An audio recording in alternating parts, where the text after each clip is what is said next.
മഴ പെയ്യുമ്പോൾ നന്നായിട്ട് ചോരുന്നുണ്ട്. എനിക്ക് അതിനെപ്പറ്റി ഡീറ്റെയിൽ അറിയത്തില്ലല്ലോ. ചോരുന്നുണ്ട്. അതിപ്പം നമ്മളിപ്പോ നല്ലൊരു വീടാണ് അവര് തന്നെ നമുക്ക് എല്ലാരും പറയുന്നില്ല, എന്താ പറയുക, ദാനം തന്ന വീടല്ലേ. എന്തുവാ ഏറ്റവും നല്ല ക്വാളിറ്റിയിൽ വളരെ നല്ല രീതിയിൽ ചെയ്തു കൊടുത്തൊരു വീടാണത്. സുധിയുടെ 2 കുഞ്ഞുങ്ങളുടെ പേരിൽ ചെയ്തു കൊടുത്തൊരു വീടാണത്. സത്യം, ഈ മനുഷ്യൻ ഈ സംസാരിക്കുന്ന സമയത്ത് അയാളുടെ മുഖത്തുള്ള ഒരു പരിഭ്രമം, അല്ലെങ്കിൽ അയാളുടെ ഒരു അപമാന ഭാരം. ഹലോ ഗൈസ്, വെൽക്കം, വണക്കം. സോഷ്യൽ മീഡിയയുടെ നീർക്കുമിള. Without social media Renu Sudhi is nothing എന്ന് പറയേണ്ടി വരുന്നു. ഓക്കെ, വേറെ ഒന്നും കൊണ്ടല്ല, ചില ചെയ്ത്തുകളും അവരുടെ പറച്ചിലുകളും ഒരു തരത്തിൽ നമുക്ക് ഇപ്പം സപ്പോർട്ട് ചെയ്ത ഒരുപാട് പേര്, ഇവരെ സപ്പോർട്ട് ചെയ്ത ഒരുപാട് പേര് ഇപ്പോൾ ഇൻബോക്സിൻ്റെ അകത്തൊക്കെ ഒരുപാട് മെസ്സേജ് അയക്കുന്നുണ്ട്. ഇവരെ ശരിക്കും പറഞ്ഞാൽ സപ്പോർട്ട് ചെയ്തതിൽ ഇപ്പോൾ മനസ്താപം ഉണ്ടെന്നൊക്കെയാണ് അവർ പറയുന്നത്. ഇപ്പം നമ്മുടെ സപ്പോർട്ടൊന്നും ഒരു വ്യക്തിക്ക് ജീവിക്കാൻ ഈ ഭൂമിയിൽ ആവശ്യമുണ്ടെന്ന് ഞാൻ വിശ്വസിക്കുന്നില്ല. സപ്പോർട്ടിൻ്റെ ഒന്നും ആവശ്യമൊന്നുമില്ല. അതൊക്കെ ഈ ഭരണഘടനയുണ്ട്, ഇവിടെ നിയമ സംവിധാനങ്ങളുണ്ട്, മറ്റുള്ള കാര്യങ്ങളൊക്കെ ഉണ്ട്.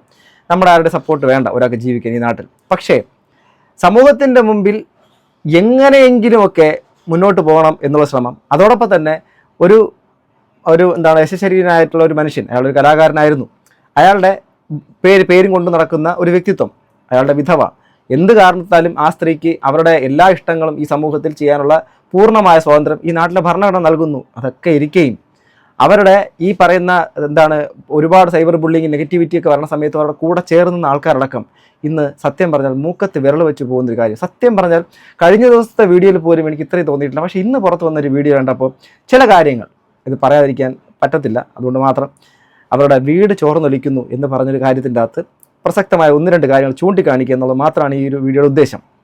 കേൾക്കാം. ചോരുന്നുണ്ട്. അത് ഇങ്ങനെ ആ ചില്ലിട്ട ആ ഭാഗത്ത് നല്ലതായിട്ട് ചോർച്ചയുണ്ട്. മഴ പെയ്യുമ്പോൾ നന്നായിട്ട് ചോരുന്നുണ്ട്. എനിക്ക് അതിനെപ്പറ്റി ഡീറ്റെയിൽ അറിയത്തില്ലല്ലോ. ചോരുന്നുണ്ട്. അതിപ്പം നമ്മളിപ്പോ നല്ലൊരു വീടാണ് അവര് തന്നെ നമുക്ക് എല്ലാരും പറയുന്നില്ല, എന്താ പറയുക, ദാനം തന്ന വീടല്ലേ. എന്താണ് അങ്ങനെ ഇങ്ങനെ എന്നൊക്കെ കമന്റ്സ് വരുന്നുണ്ട്. ശരിയാ, ദാനം തന്നത് വലിയ കാര്യം തന്നെയാണ് ഞങ്ങൾക്ക് വേണ്ടി ചെയ്തത്. ഞങ്ങൾക്കല്ല എന്റെ മക്കൾക്ക് വേണ്ടിയിട്ട് ചെയ്തത്. അപ്പം അതിനൊക്കെ ഒരുപാട് നന്ദി. മഴ പെയ്യും.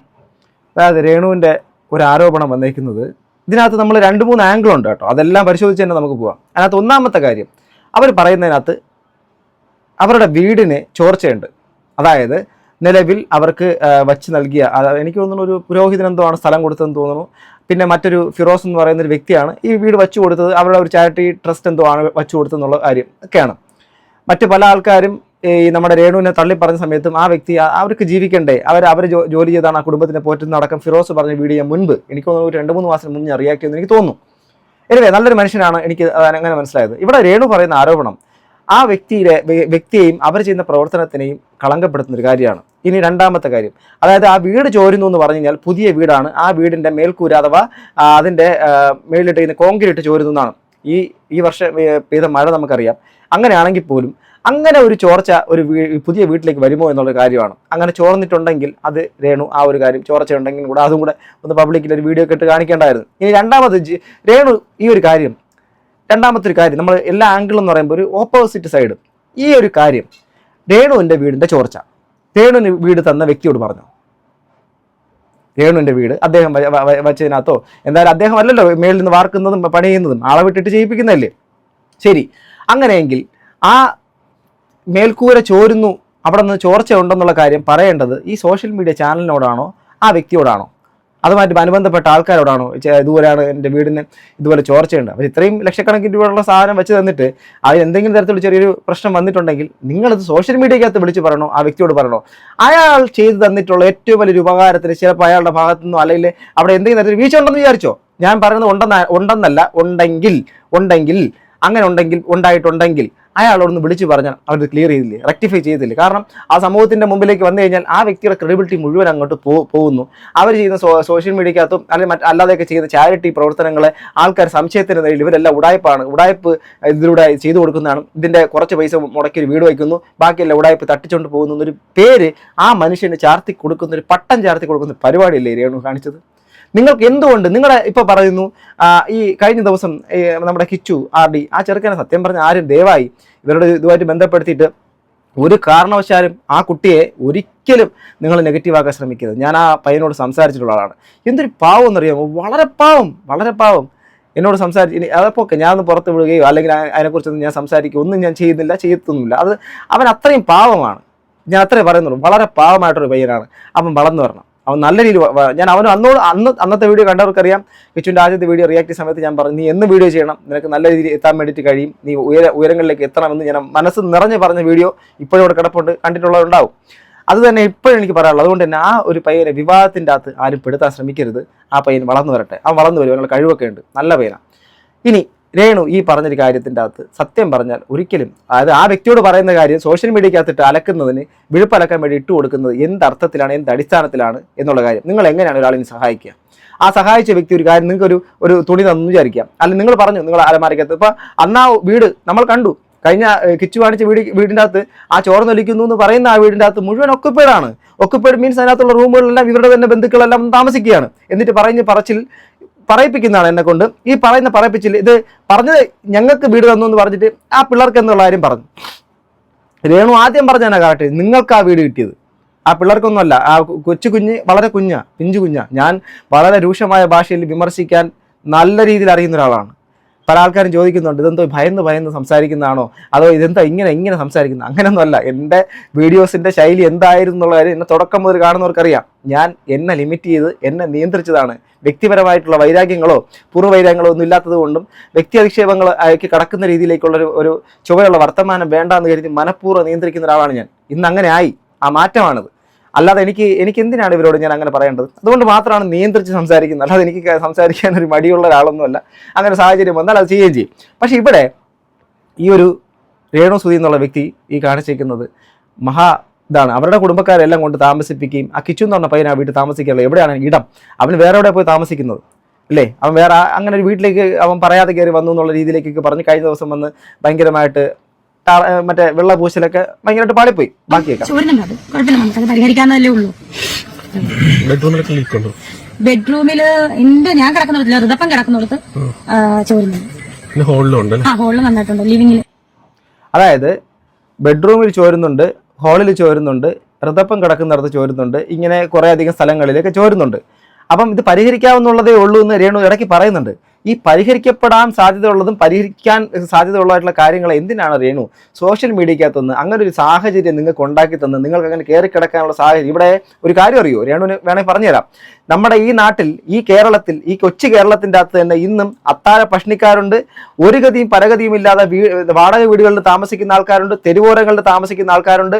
ഇന്നും നമ്മുടെ വനമേഖലകളിലേക്ക് പോയി കഴിഞ്ഞാൽ കൂർത്ത മഴ എല്ലാം പെയ്തിറങ്ങുന്ന വീടിൻ്റെ അകത്ത് ചേരയും പാമ്പും നിറഞ്ഞ ആ ഒരു കാട്ടിൻ്റെ അകത്ത് അതിനോടൊപ്പം ജീവിക്കുന്ന മനുഷ്യരുണ്ട്. ഒരു ചെറിയ ടാർപോളിൻ ഷീറ്റ് മാത്രം വിരിച്ച് പഠിക്കുന്ന കുട്ടികളടക്കമുള്ള കുടുംബങ്ങൾ ഈ നാട്ടിൽ ജീവിക്കുന്നുണ്ട്. അവിടെ രേണു സുധി എന്നുള്ളൊരു വ്യക്തിക്ക് ഇന്ന്, അല്ലെങ്കിൽ രേണു സുധി താമസിക്കുന്ന ആ വീട് കിട്ടിയിട്ടുള്ളത് മരിച്ചുപോയ സുധി എന്ന് പറയുന്ന വ്യക്തിയുടെ ഒരു ഓർമ്മയ്ക്കും അദ്ദേഹത്തിനുള്ള ചില മനുഷ്യരുടെ സ്നേഹം കൊണ്ടും മാത്രമാണ്. അതിൽ അർഹതപ്പെട്ട ശരിക്കും അതിനകത്ത് ആ ഋതപ്പൻ എന്ന് പറഞ്ഞ ആ കുഞ്ഞും, അതോടൊപ്പം തന്നെ എൻ്റെ മോൻ്റെ പ്രായം ആ കുഞ്ഞിനെ കാണുമ്പോൾ എനിക്കത് ഭയങ്കര സ്നേഹമുള്ള കുട്ടിയാണ്. അതോടൊപ്പം തന്നെ ആ നമ്മുടെ കിച്ചു RD എന്ന് പറയുന്ന ആ മോയും. അപ്പം അവർക്കും കൂടെ അവകാശപ്പെട്ട അവരുടെ വീട് തന്നെയാണ്. അതിന് നിങ്ങൾ സത്യം പറഞ്ഞാൽ നിങ്ങൾ കാണിക്കുന്ന നിങ്ങൾ ഓക്കെ, നിങ്ങൾക്ക് മറ്റുള്ള ആൾക്കാരുടെ സപ്പോർട്ടൊക്കെ വേണം. പക്ഷെ നിങ്ങൾ എങ്കിൽ പിന്നെ നിങ്ങളുടെ സപ്പോർട്ട് ലഭിച്ച ആൾക്കാരെ നിങ്ങൾ തള്ളിപ്പറയാതിരിക്കുകയായിരുന്നു. ഇനി നമ്മുടെ ഈ ഫിറോസ് എന്ന് പറയുന്ന അദ്ദേഹം സംസാരിക്കുന്നതേക്കാം, ഈ വീട് വെച്ചു കൊടുത്ത ആള്. നമസ്കാരം. ഇതിനു മുമ്പ് ഒരു വീഡിയോ നിങ്ങൾ കണ്ട് രേണു സുധി അവർക്ക് കിട്ടിയ വീടിനെ കുറിച്ച് പറയുന്നത്, വീട് ചോരുന്നുണ്ട് എന്നുള്ളത്. സത്യത്തിൽ ആ ഒരു പച്ചക്കള്ളമാണ്. ആ വീട് ചോരുന്നില്ല. അത് 100 200 എത്ര ശതമാനം വേണമെങ്കിലും നമുക്ക് ഉറപ്പോട് കൂടെ പറയാൻ കഴിയും. ഏറ്റവും നല്ല ക്വാളിറ്റിയിൽ വളരെ നല്ല രീതിയിൽ ചെയ്തു കൊടുത്തൊരു വീടാണത്. സുധിയുടെ 2 കുഞ്ഞുങ്ങളുടെ പേരിൽ ചെയ്തു കൊടുത്തൊരു വീടാണത്. സത്യം, ഈ മനുഷ്യൻ ഈ സംസാരിക്കുന്ന സമയത്ത് അയാളുടെ മുഖത്തുള്ള ഒരു പരിഭ്രമം, അല്ലെങ്കിൽ അയാളുടെ ഒരു അപമാന ഭാരം, ഒരു നെഗറ്റിവിറ്റി ആലോചിച്ച് നോക്കൂ.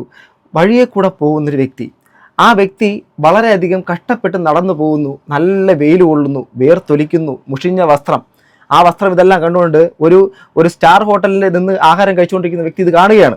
ഓക്കെ, ഈ സ്റ്റാർ ഹോട്ടലിൽ നിന്ന് കഴിച്ചുകൊണ്ടിരിക്കുന്ന വ്യക്തി ഇത് കണ്ടിട്ട് അയാൾക്ക് മനസ്സലിച്ചിട്ട് അവിടെ പോയിട്ട് അയാളെ വിളിച്ചുകൊണ്ട് വരൂ, നിങ്ങൾ എൻ്റെ കൂടെ വരൂ, ഞാൻ നിങ്ങൾക്ക് ഭക്ഷണം വാങ്ങിത്തരാം എന്ന് പറഞ്ഞുകൊണ്ട് അയാൾക്ക് ഭക്ഷണം വാങ്ങിക്കൊടുക്കുന്നു, അയാൾക്ക് വസ്ത്രം വാങ്ങിക്കൊടുക്കുന്നു, അയാൾക്ക് എല്ലാ സംവിധാനങ്ങളും തൽക്കാലം ചെയ്തു കൊടുത്ത് വിടുന്നു. ഈ മനുഷ്യൻ ഇതിൻ്റെ ഒന്നും ഒരാവശ്യമില്ല. ഒരു നിമിഷം കൊണ്ട് ചിന്തിച്ചാൽ, ഞാനൊരു കുറേ നാളിന് മുമ്പ് ഒരു കുത്തിക്കുറിച്ച ഒരു 4-5 വരിയുണ്ട്. അതിനകത്ത് ഈ നമ്മൾ എത്ര തന്നെയൊക്കെ ഒരു മനുഷ്യന് ഏറ്റവും കൂടുതൽ അപകടം പറ്റുന്നതെന്നറിയാമോ? കരുണ എന്നുള്ളൊരു കാര്യം വരുമ്പോഴാണ്. ഒരുപാട് കരുണയുള്ളവൻ എപ്പോഴും പണി കിട്ടിക്കൊണ്ടിരിക്കും. ഒരുപാട് ആർദ്രതയുള്ള മനസ്സുള്ളവൻ എപ്പോഴും പണി കിട്ടിക്കൊണ്ടിരിക്കും. നിങ്ങൾ തന്നെ നിങ്ങളെക്കുറിച്ച് ആലോചിച്ച് നോക്കൂ. നിങ്ങൾ ഏറ്റവും കൂടുതൽ കരയുന്നവർ, വിഷമിക്കുന്നവർ, സന്തോഷം നശിച്ച് നാമാവശേഷമായ ആൾക്കാരും നിങ്ങളുടെ കരുണയും നിങ്ങളുടെ മറ്റുള്ളവരുള്ള സ്നേഹവും ഒക്കെ കാരണമല്ലേ നിങ്ങളുടെ ജീവിതം പോലും അങ്ങനെ ആയിപ്പോയത്. അതുകൊണ്ട് ഈ മനുഷ്യൻ ആ സ്റ്റാർ ഹോട്ടലിൽ നിന്ന് കഴിച്ചതുപോലത്തെ ഒരാളാണ്. ഇയാൾക്ക് ഇതിൻ്റെ ഒന്നും ആവശ്യമില്ല. അങ്ങനെ സമൂഹത്തിൻ്റെ മുമ്പിൽ ഉയർന്നൊരു ശബ്ദത്തിന് അവർക്കൊരു വീടായിക്കോട്ടെ എന്ന് കരുതി ഇവരൊക്കെ ചെയ്തു കൊടുത്ത ഒരു വലിയൊരു ശ്രമത്തിനെ പാളിപ്പോകുന്ന രീതിയിലേക്ക് അയാൾ 200%, 500% കോൺഫിഡൻസ് പറയുന്ന വെച്ചാൽ ഈ പറഞ്ഞ സാധനം ഇഷ്ടികയും അതുപോലെ തന്നെ മണലും സിമെന്റും അതുപോലെ തന്നെ കോൺക്രീറ്റൊക്കെ വെച്ച് ചെയ്യുന്ന കാര്യമാണ്. അത് എങ്ങനെയാണ് ആ കൺസ്ട്രക്ഷൻ അത് ഉണ്ടാക്കിയ ആൾക്കാർക്ക് വ്യക്തമായി പറയാൻ വേണ്ടിയിട്ട് പറ്റും. ഇതിനകത്ത് പണി ചെയ്യുന്ന ആൾക്കാരുണ്ടാവും, കോൺക്രീറ്റ് പണിയും ഒക്കെ ചെയ്യുന്ന ആൾക്കാരുണ്ടാവും. നിങ്ങൾക്ക് വ്യക്തമായ അതിൻ്റെ കൂട്ടുകൾ എത്ര, ചാന്തിന് എത്ര കൂട്ട് വേണം, എത്ര എന്താണ് സിമെന്റ് വേണം, എത്ര മണൽ വേണം, എംസാൻഡ് എത്ര വേണം എന്നുള്ള അളവ് ഉണ്ടായിരിക്കുമല്ലോ. അതെല്ലാം വെച്ചിട്ട് അതിനകത്ത് ഇരുന്ന കമ്പി അടക്കമുള്ള എല്ലാം വെച്ചിട്ട് അത് കറക്റ്റായിട്ട് കോൺക്രീറ്റ് ചെയ്ത് ഇട്ട് കഴിഞ്ഞാൽ ആ സാധനത്തിനകത്ത് വെള്ളം ചോരില്ല എന്ന് അവർ പറഞ്ഞാൽ ചോരില്ല തന്നെ, ഒരു സംശയം വേണ്ട. അല്ലെങ്കിൽ കാലപ്പഴക്കത്തിൽ അകത്തുള്ള കമ്പികൾ ദ്രവിക്കുകയോ മറ്റുള്ള കാര്യങ്ങളൊക്കെ വേണം.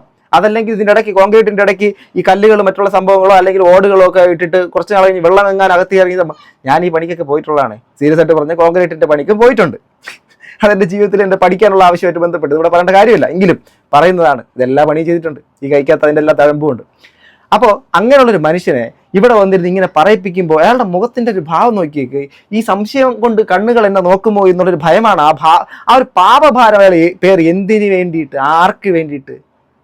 ഏതെങ്കിലും ഒരു പാവപ്പെട്ടവർക്ക് വല്ലതും വെച്ചു കൊടുത്തിട്ടുണ്ടെങ്കിൽ അയാൾക്ക് ഇത് കേൾക്കേണ്ടി വരത്തില്ലായിരുന്നു. ചോരുന്നുണ്ട് എന്ന് അവർ പറയുന്നത് എന്താണെന്ന് വെച്ച് കഴിഞ്ഞാൽ നമ്മൾ അതിൻ്റെ വീടിൻ്റെ ഫ്രണ്ട് എലിവേഷൻ നിങ്ങൾ നോക്കിക്കഴിഞ്ഞാൽ നിങ്ങൾക്ക് കാണാൻ പറ്റും ഒരു ബ്ലാക്ക് ലൂവേഴ്സ് വരുന്നുണ്ട്. ആ ലൂവേഴ്സ്, സെയിം ലൂവേഴ്സ് നമ്മൾ അതിൻ്റെ സൈഡ് എലിവേഷനിൽ നമ്മൾ ചെയ്തിട്ടുണ്ട്. CA, SCCA, CMA commerce professionals ആകാൻ ആഗ്രഹിക്കുന്ന വിദ്യാർത്ഥികളുടെ സ്വപ്ന തുല്യമായ 3 ആ ലൂവേഴ്സിൻ്റെ അവിടെ ഗ്യാപ്പ് ഉണ്ട്, ചെറിയൊരു ഗ്യാപ്പ് ഉണ്ട് ലൂവേഴ്സിൻ്റെ ഉള്ളിൽ കൂടെ. അത് ഹൈറ്റിലാണ് വരുന്നത്. അപ്പോൾ ശക്തമായ കാറ്റും ശക്തമായ മഴയും ഉണ്ടാകുമ്പോൾ അതിൻ്റെ ഉള്ളിലൂടെ വെള്ളം ശീതലടിച്ച് കയറുന്നുണ്ട് ആ വീട്ടിലേക്ക്. അത് ഞാൻ അംഗീകരിക്കുന്നു. അപ്പോൾ അതിനെയാണ് ഇവർ വളരെ മോശമായ രീതിയിൽ നമ്മൾ ഉണ്ടാക്കി കൊടുത്ത ഒരു ക്വാളിറ്റി ഇല്ല, ഒരു ഗുണനിലവാരമില്ല എന്ന രീതിയിൽ സോഷ്യൽ മീഡിയ വഴി പ്രചരിപ്പിക്കുന്നത്. ആക്ച്വലി ഈ വീട് ഒരു ഹിസ്റ്ററി പറയുകയാണെങ്കിൽ നമ്മളൊരു വീട് എന്ന് മാത്രമാണ് നമ്മൾ പറഞ്ഞിട്ടുണ്ടായിരുന്നത്. നമ്മൾ എല്ലാ വർഷവും ഓരോ വീടുകൾ വെച്ച് പാവപ്പെട്ട അല്ലെങ്കിൽ അർഹരായ ആൾക്കാർക്ക് ചെയ്തു കൊടുക്കാറുണ്ട്. അതിൻ്റെ ഭാഗമായിട്ട് തന്നെയാണ് ഈ വീടും നമ്മൾ സുധിയുടെ പറക്കാൻ പറ്റാത്ത 2 കുഞ്ഞുങ്ങളുടെ പേരിൽ ചെയ്തു കൊടുക്കാൻ താല്പര്യം കാണിച്ചതും അതിനായിട്ട് മുന്നോട്ട് ഇറങ്ങിയത്. പക്ഷേ ആ വീട് പണി കഴിയുന്നതിൻ്റെ മുമ്പായിട്ട് ഞങ്ങൾക്ക് ഫർണിച്ചർ അവിടെ ആഡ് ചെയ്യാൻ പറ്റി, അതേപോലെ TV ആഡ് ചെയ്യാൻ പറ്റി, അതേപോലെ കിച്ചൺ കബോർഡുകൾ, ബെഡ്റൂം കബോർഡുകൾ, bed, table, dining table, sofa, TV, അതേപോലെ വാട്ടർ ഫിൽറ്റർ, വാട്ടർ പ്യൂരിഫയർ. എന്തുവാടേ ഇത്? ആ മനുഷ്യൻ പറയുന്നത് കേട്ടോ, ഹൃദയം തകർന്നൊക്കെയാണ് പറയുന്നത് കേട്ടോ. ഉപകാരം ചെയ്തിട്ടാണേ, സഹായിച്ചിട്ടാണേ, മനസ്സ് തുറന്ന് ചങ്ക് തുറന്ന് കാണിച്ചു കൊടുത്തിരുന്നാൽ ചെമ്പരത്തി പൂ എന്ന് പറയുന്ന ആൾക്കാർ ഉണ്ട് എന്നുള്ളത് ഇന്നും നമ്മുടെ മുമ്പിൽ തെളിയിക്കുന്ന കാഴ്ചയാണിത്. രേണു, ഇതൊക്കെ നിങ്ങൾ എങ്ങനെയാണ് നിങ്ങൾ ഇതിനൊക്കെ ഉള്ളൊരു ഇത് നിങ്ങളുടെ ലൈഫിലേക്ക് ഇത് മുന്നോട്ട് പോകുമ്പോൾ ഇതെന്തൊക്കെയായിരിക്കും? പലരും ഇപ്പോൾ നമ്മുടെ ഈ കഴിഞ്ഞ ദിവസങ്ങളിലെ രേണുവിൻ്റെ ഏറ്റവും വലിയ പാളിപ്പോയൊരു കാര്യം എന്ന് വെച്ചാൽ രേണു സുധിയുടെ ആ സുധി ചേട്ടൻ്റെ ആ ഒരു സംഭവങ്ങൾ അവിടെ കൊണ്ട് വയ്ക്കുകയും ഇവരുടെ പ്രദർശിപ്പിക്കുകയും ചെയ്യുന്നവരുടെ അഹം ഞാൻ സോഷ്യൽ മീഡിയക്കകത്ത് നിന്ന് അവരിന്ന് ഞാൻ പറഞ്ഞില്ലേ, without social media Renu Sudhi is nothing. Social media ഇല്ലെങ്കിൽ രേണു സുധി ഇല്ല. എനിക്ക് അറിഞ്ഞൂടാ ഉണ്ടാകുമോ എന്നുള്ള കാര്യം. ഇന്ന് കുറച്ച് ആൾക്കാർ കൂടെ നടക്കുന്നുണ്ടല്ലോ. ആ കൂടെ നടക്കുന്ന ആൾക്കാരൊക്കെ എന്തിനു വേണ്ടിയിട്ടാണ്? നെഗറ്റീവ് ഓർ പോസിറ്റീവ്, അവർക്ക് ഇതിൻ്റെ അകത്തുനിന്നുള്ള ഒരു ഗുണഫലം കിട്ടുന്നുള്ളതുകൊണ്ട് മാത്രമാണ്. പക്ഷേ ഇവരവർക്ക് സഹായം ചെയ്തവരാ. അവരെ തള്ളി പറയാമോ?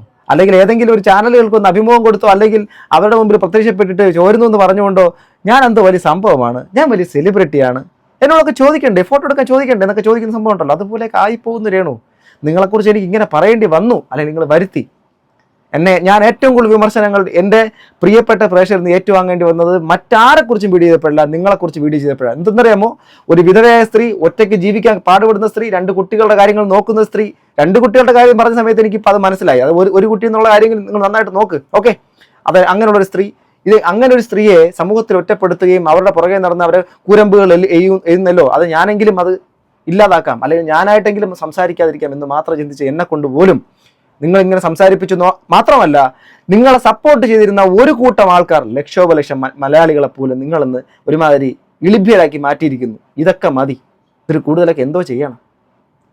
എനിക്ക് നിങ്ങളൊരു കണ്ടന്റ് ഒന്നും അല്ല കേട്ടോ, സത്യമായിട്ട് എനിക്ക് നിങ്ങളൊരു കണ്ടന്റ് അല്ല. കാരണം അതെന്താണെന്ന് ഇത് അറിയുന്നവർക്കറിയാം, അത് കൂടുതൽ ഞാൻ പറയുന്നില്ല. പക്ഷെ നിങ്ങളിത് പറയിപ്പിച്ചതാ. അങ്ങനെ ഒരുപാട് കാര്യങ്ങൾ ഞങ്ങൾക്ക് ചെയ്തു കൊടുക്കാൻ കഴിയും. അതിൽ ഞങ്ങൾക്ക് വളരെ സന്തോഷമുണ്ട്. അതിന് സഹകരിച്ച ഒരുപാട് പേരുണ്ട് ഞങ്ങളുടെ കൂടെ.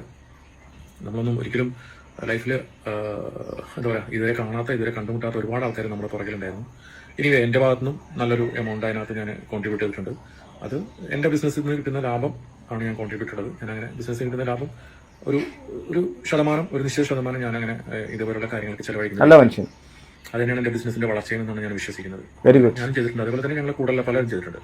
വളരെ ദൂരെ നിന്നൊക്കെ വന്നിട്ട് അവിടെ കഷ്ടപ്പെട്ടിട്ട്, അതായത് സഹായിക്കും. ഇത് നിങ്ങളെല്ലാവരും പലയിടത്തും കേട്ടും അറിഞ്ഞും ഒക്കെ ഉണ്ടാവും. എന്തുവാടേ, ഞാൻ നിങ്ങളോടും പറയാം കേട്ടോ, പ്രിയപ്പെട്ട സുഹൃത്തുക്കളെ, തൊഴുത് പറയാം. നമ്മളെ ആരെങ്കിലും എവിടെയെങ്കിലും ഒക്കെ വെച്ചിട്ട് നമ്മുടെ ഒരു വഴിയിൽ ചിലപ്പോൾ നമുക്ക് ആ ഒരു താൽക്കാലികമായിട്ടൊക്കെ ചിലപ്പോൾ ശത്രുതയോ ദേഷ്യമോ ഒക്കെ ഉണ്ടായിട്ടുണ്ടാവാം. ഓക്കെ, അത് താൽക്കാലികം മാത്രമായിരിക്കണം. പിൽക്കാലത്ത് നിങ്ങൾ നടന്നു പോകുമ്പോഴും പഴയ കാലത്ത് അവർ നമ്മളെ ഒരു കൈത്താങ് അല്ലെങ്കിൽ നമ്മുടെ സഹായം അല്ലെങ്കിൽ എവിടെയോ നമ്മളെ താങ്ങി നിർത്തിയവരാണെന്നുള്ളത് മറക്കരുത്. ചിലപ്പോൾ നമുക്ക് അവരടുത്ത് ചില വ്യക്തിപരമായിട്ടുള്ള ചില അകൽച്ചകളൊക്കെ ഉണ്ടായിരിക്കാം. പക്ഷെ മനസ്സിൻ്റെ ഉള്ളിൽ ആ മനസാക്ഷിക്ക് വിരുദ്ധമായി പ്രവർത്തിക്കരുത്. ഇത് ഒരിക്കലും ആരും അനുകരിക്കരുത്. ഇവരുടെ ഈ സ്വഭാവം ആരും അനുകരിക്കരുത്. ഇവർ വളരട്ടെ. ഞാൻ പറഞ്ഞ അവരിനിയും വളരണമെന്നാണ്. റാണു മണ്ഡൽ അല്ലേ, റാണു മണ്ഡൽ എന്തോ ഒരു പേര്, സോറി ഞാൻ തെറ്റാണ് പറയുന്നത്, ക്ഷമിക്കണം. പണ്ട് റെയിൽവേ സ്റ്റേഷൻ്റെ പരിസരത്ത് പാട്ട് പാടിക്കൊണ്ടിരുന്ന ഒരു സ്ത്രീ ഉണ്ടായിരുന്നു. അവരുടെ പേര് റാണു മണ്ഡൽ അങ്ങനെ എന്തോ ആണ്, സംതിങ്. അറിയുന്നവർ പറയാം. ഹിമേഷ് രേഷമ്മിയുടെ ഇതിനകത്ത് അവരുടെ ഒരു പാട്ട് തേരി മേരി മേരി തേരി, അങ്ങനെ തേരി മേരി മേരി തേരി പ്രേം കഹാനി ഹേ തനന, അങ്ങനെയാണോ ആ പാട്ടാണെന്തോ എനിക്ക് പെട്ടെന്ന് മനസ്സിലായത്. അപ്പം അങ്ങനെ എന്തോ ഒരു പാട്ട് അവർ ലതാ മങ്കേഷ്കറിൻ്റെ ഏതോ ഒരു പാട്ട് പാടിയത്, അത് ഭയങ്കരമായിട്ട് ആരോ ഒരാൾ എടുക്കുകയും അത് പ്രചരിപ്പിക്കുകയും അത് പബ്ലിഷ് ചെയ്ത് ഭയങ്കര വൈറലാവുകയും ഹിമേഷ് രേഷമ്മി ഇവരെ കാണുകയും പാട്ട് പാടിപ്പിക്കുകയും അവർ പെട്ടെന്ന് ഒരു സുപ്രഭാതത്തിൽ ഒരു സിനിമ സ്റ്റാർ സൂപ്പർ താര പദവിയിൽ എന്നുള്ള രീതിയിലേക്ക് ഉയരുകയും ഒരുപാട് സംഭവം. അതിനുശേഷം അവരെ സെൽഫി എടുക്കാൻ വേണ്ടിയിട്ട് ആരൊക്കെ പോയ സമയത്ത് അവരൊക്കെ അവർ കളിയാക്കി വിടുകയും ആക്ഷേപിക്കുകയും പിന്നെ പൈസ വേണമെന്ന് ആഗ്രഹിക്കുകയും അമിതമായ പൈസകൾ ചോദിക്കുകയും അവസാനം ഇവരുടെ സ്വത്ത് മറ്റുള്ള കാര്യം മകൾ കൊണ്ടുപോവുകയും അങ്ങനെ എന്തൊക്കെയോ സംഭവിച്ചിട്ട് ആ സ്ത്രീ വീണ്ടും ഇന്ന് തെരുവിലാണെന്നുള്ള കാര്യമാണ് അറിയുന്നത്. ഇത് ഞാൻ പറയുന്നത്, ഏതോ ഒരു കവി എഴുതിയിട്ടുണ്ട്, ഇന്ന് ഞാൻ നാളെ നീ. പിന്നെ ഭഗവത്ഗീത ഇവിടെ ഉദ്ധരിക്കേണ്ട കാര്യമൊന്നുമില്ല. ഞാൻ അങ്ങനെ ഒരു സംഭവം കർമ്മണ്യവാദികാരസ്ഥേ മാ ഫലേഷു കഥാചന മാ ഫലഹേ ദുർഭു മാത്തെ സങ്കൂസ്ത കർമ്മണി എന്നൊക്കെ അതിനകത്ത് പറയും. കർമ്മം ചെയ്യുക എന്നുള്ള സാധനം, അതോടൊപ്പം തന്നെ ഈ സാധനം ഓക്കെ നമുക്ക് അങ്ങനൊരു പ്രവചനാത്മകമായ രീതിയിൽ ഞാൻ പറയുന്നതുമല്ല, ഈശ്വരീയ ദൈവിക സംവിധാനം കൊണ്ടൊന്നും പറയുന്നതല്ല. പക്ഷെ ഒരു കാര്യം ഉറപ്പിക്കാം, ഒരു വ്യക്തി ചെയ്യുന്നതിൻ്റെ ഫലം അല്ലെങ്കിൽ ഒരു നല്ലതായിക്കോട്ടെ ചീത്തയായിക്കോട്ടെ അതിന് എവിടെ കൂടിയൊക്കെ അവരിലേക്ക് അത് എത്തും കേട്ടോ. നല്ലത് ചെയ്യുന്നവർക്ക് നല്ലത് തന്നെ കിട്ടും. അങ്ങനെ മോശമായ രീതിയിൽ ചെയ്യുന്നവർക്ക് അത് ആ വഴിക്ക് തന്നെ വരാനാണ് സാധ്യത കൂടുതൽ. പറയും മറ്റേ പന പോലെ ചിലരെ വളർത്തുന്നൊന്നുമില്ല. ഇന്നർ ലൈഫ് എന്നുള്ള സാധനമുണ്ട്. ഔട്ടർ ലെയർ മാത്രം കണ്ടാൽ പോരാ, ഇന്നർ ലൈഫ് എന്നുള്ള സാധനമുണ്ട്. അത് ഇന്നർ പീസ് ഇല്ലാത്ത ലൈഫും ഭയങ്കര ആർഭാടമായിട്ടുള്ള സമൂഹത്തിന് തോന്നിപ്പിക്കുന്ന തരത്തിലുള്ള സാഹചര്യം ഉണ്ടായിട്ടൊന്നും ഒരു കാര്യമില്ല. ഭൗതിക സുഖങ്ങൾ മാത്രം കൊണ്ടെല്ലാം നേടാമെന്നും ആരും വിചാരിക്കേണ്ട. അതുകൊണ്ട് രേണുസുതി നിങ്ങൾക്കും എനിക്കും ഒക്കെ ഒരു പാഠമാണ്. ഇനി അങ്ങോട്ടുള്ള ദിവസങ്ങളിൽ എന്തൊക്കെ കാണാതിരിക്കുന്നു അറിയത്തൊന്നുമില്ല. സോ ഗൈസ്, നിങ്ങളുടെ അഭിപ്രായം താഴെ കമന്റ് ബോക്സിൽ രേഖപ്പെടുത്താം. അടുത്തൊരു വീഡിയോ വീണ്ടും കാണുന്നുണ്ട് ഗൈസ്. ബൈ.